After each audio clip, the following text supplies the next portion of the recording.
Welcome to another episode of Baby Narc.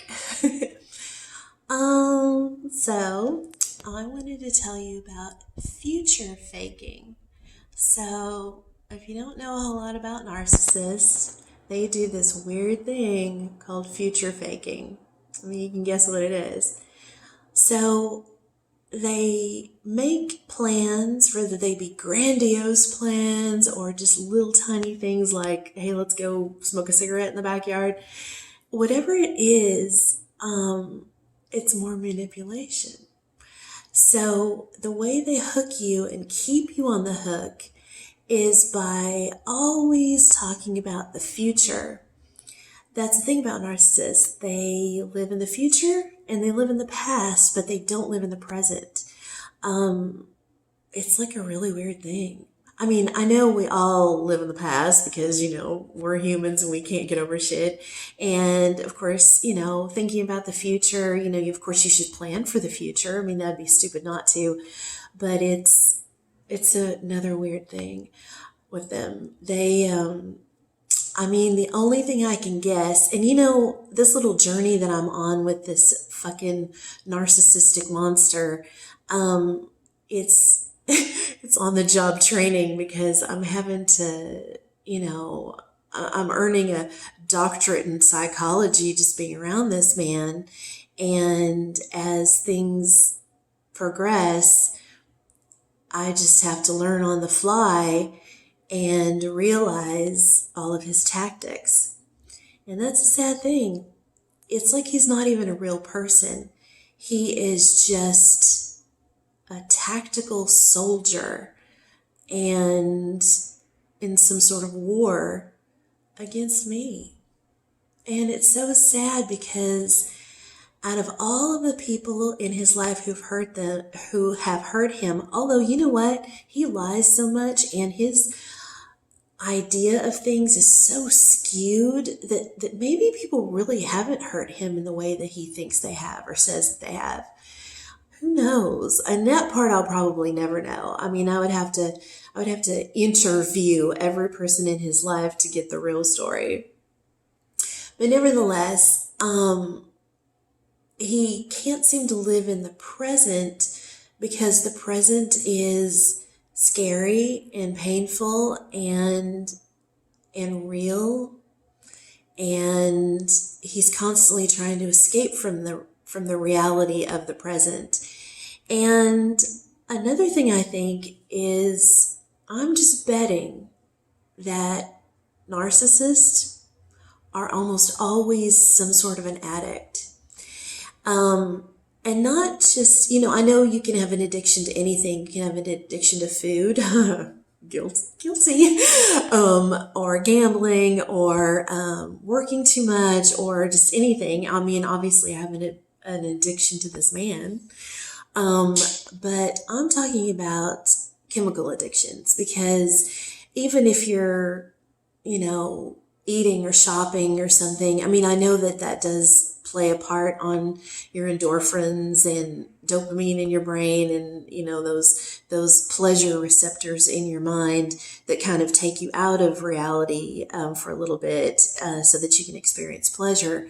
But I still don't think it would be enough for a narcissist who realizes how shitty they are and wants to escape from that. I really think that it has to be chemical, alcohol, drugs, something. That's probably why he's such a hardcore drug addict. And even when he's sober, he's not really sober. He's still drinking. He's still smoking pot, which I have nothing against, by the way. It's hard drugs that are the problem. If somebody, smokes a joint, once a month to take the edge off or has a couple drinks or, margarita at the bar, whatever, that's fine. But his is an escape tool. And he has to escape because his reality is so fucked up. And he's the one who fucked it up and continues to fuck it up. And every single time, and I'm going to get into this in another video too about how he is just such a 100% saboteur of his own life. He is his own worst enemy. And even when things are good, actually, when things are good, that's when he sabotages everything. But as far as the future faking,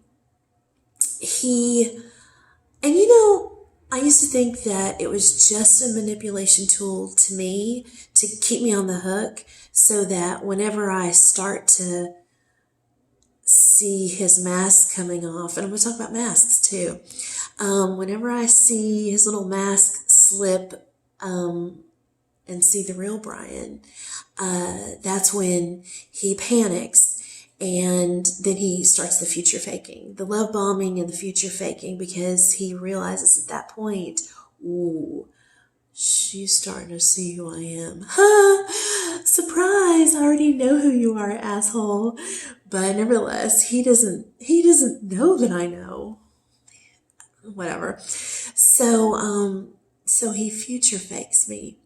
And the very first video that I made about him, getting me to get a plane ticket and come see him and then leaving me in the fucking airport for 2 days. That was his first future fake. Yeah. Well, there might be some more, but yeah, he has to keep me on the hook somehow. And so, when he initially told me that he was in love with me and we're going to get married, remember, he wasn't going to buy me an engagement ring because that probably I think he knows enough about how weird he is that he is kind of careful about some of the stuff he says because even he knows it's fucking weird and outlandish. So that's when he probably stopped himself and said, I'm not going to buy you an engagement ring. Although what that was also a part of is that he ain't going to buy me shit. Okay. He wouldn't even buy a beer for the party that he put together. Okay. He ain't going to buy me nothing. If there was a quarter on the ground and I was reaching down to grab it, he would probably step on my hand so that he could grab it instead. This fucking asshole. So he probably was like, in his mind, he's like, oh, I'm kind of sort of asking this girl to marry me in some sort of weird way. So I want to future fake her enough, but also not seem too weird to where it would scare her off. So I'm going to say, we're going to get married. And I'm going to buy you a promise ring, And of course, at the time, I'm thinking to myself, because this is back before I knew who he was, I'm thinking, oh my gosh, I'm really into this guy. I am falling in love with this guy, and it's so sweet. I would love a promise ring. That would be so cute. It'd be kind of like an engagement before an engagement, because we didn't really know each other that well, but it would have been a sign from a normal man that, hey, I really am all about you. We just need to get to know each other more and make sure this is what we really want to do. So here's your little promise ring, and then you'll wear that for a while, and then we'll get you a real engagement ring, wear that for a while, and then we'll actually really get married. That would have been so awesome. I wish all of his future faking, I wish it would have been real. It breaks my heart that it wasn't, but whatever, that's lesson learned. And like I said, I'm gonna give myself an official doctorate degree diploma and hang it on the wall for my psychology degree that I've earned solely because of this dude. Oh my God, who knew? So the future faking that these monsters do to us. And once again, this is another thing about empaths and narcissists. They probably can't do this kind of stuff to people who aren't as sensitive as us. I mean, I'm sure they try and they probably get away with it a little bit, but I'm sure that normal people who aren't as, well, I hate to say spiritual, but whatever our emotional,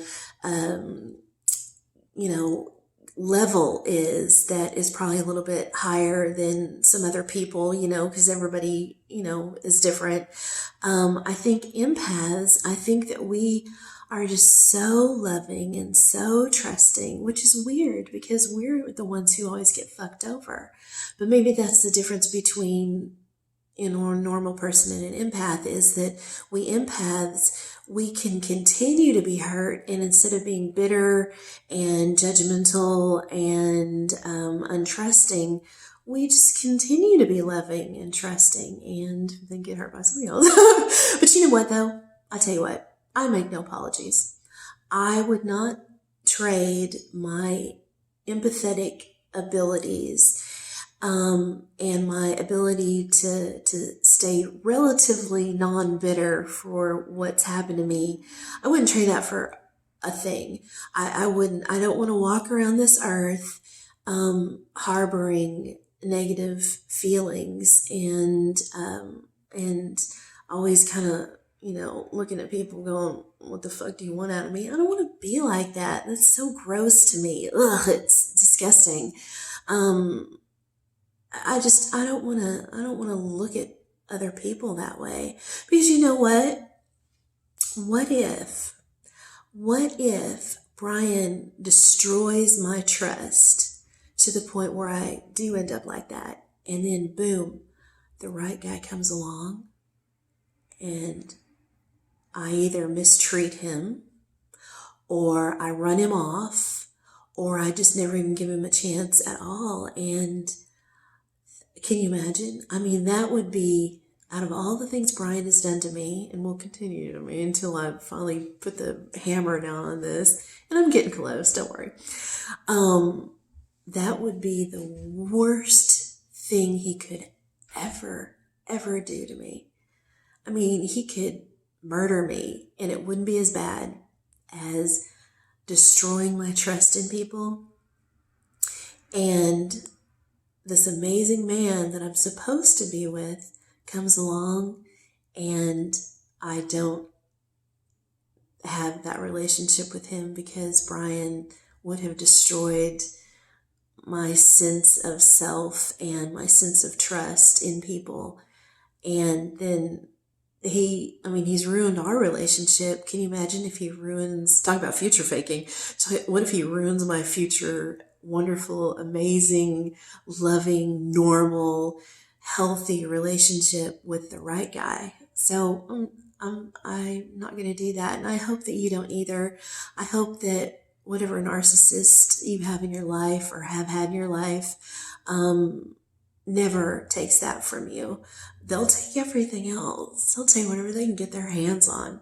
But if you're an empath, don't let them take your empathetic abilities away from you. That's a gift. That's a gift from God. It really is. And it's precious. So just try not to let that happen. But the future faking, so obviously the very first thing that he did was love bombing. And of course, in love bombing, you have to tell somebody that, in whatever way, you have to future fake them into believing that this is the relationship. This is it. You're the one. We're going to be together forever. It's going to be amazing. And to do that, how he did it with me was, to say that we're going to get married. And I also think that he's introduced me to all of his friends and family. And I always thought, wow, that's an honor. And I've been fortunate enough to where his friends and family really do love me, although his mother doesn't. And we'll get into his mother. She's a real piece of work too. We'll get into his mother one day. I think that's where most of this stuff stems from, but that's a whole other video. That's a movie. But other than her, his dad, his daughter, all of his friends, his sisters, I mean, everybody in his life seems to really, really like me. And they have said a lot of things to him about, well, she's the one, don't let her go, and, cause he tells me, and he's so mean to me that I don't think that he would tell me that if it wasn't true. Although, who knows what crazy magic tricks he's got up his sleeve. But I think that part of him introducing me to everybody was two-part. I believe that some of it was, so you have to understand these narcs they're so judgmental to themselves, to everybody else too, but to themselves. They live in shame. They think that they're horrible because they are.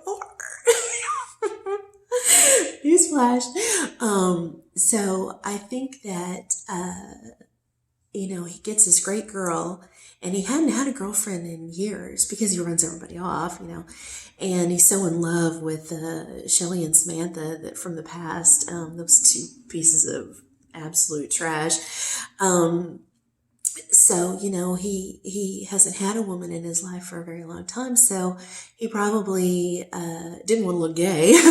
And also he probably, because I'm pretty awesome. I really am. I mean, I'm cute. I'm definitely not the skinniest chick in the world. Although I have been, looking pretty hot. Not right now, but, I was, I'm a trophy. Come on now.